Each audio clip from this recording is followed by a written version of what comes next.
یاران درود. ادامه میدیم داستان پل رو با بخش 4 خانه. آپانا خواهر همیشه جوان خانواده بر روی سقف شیروانی خانه نشسته بود.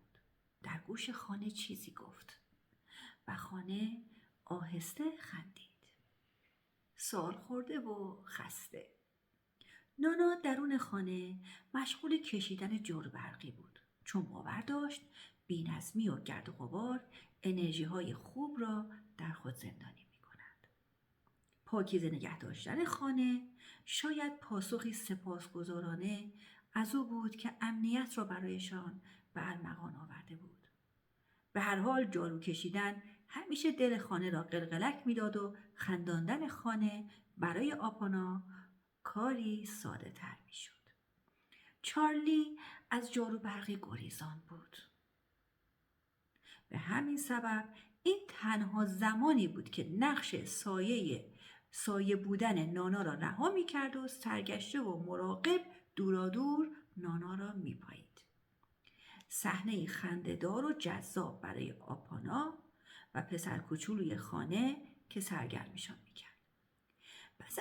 پس از پاکیزه کردن خانه، نانا برای خودش چای درست کرد و در حالی که از چرخش زیبای انرژی درون خانه لذت می برد، آپانا روی درخت گیلاس نشسته بود و پاهایش را آزادانه تاب می داد و داشت گوشواره های گیلاسیش را امتحان می کرد. خانه آهسته و با عشق از نانا سپاسگزاری کرد. نانا رضایتمندانه لبخندی زد و فنجان چایش را در میان دستانش گرفت. یاد اولین روزی افتاد که خانه را دیده بود.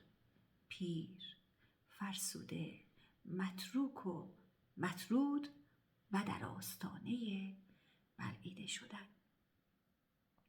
آغاز دوستی نانا و خانه روایت عجیبی بود که خبر از حضوری مراقب در زندگیش را میداد.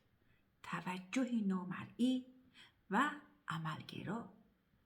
وجودی که نانا را به این باور میرساند تنها و به حال خود رها شده نیست. حمایتی که تحمل رنجها و تنهاییش را روی پل ممکن میساخت.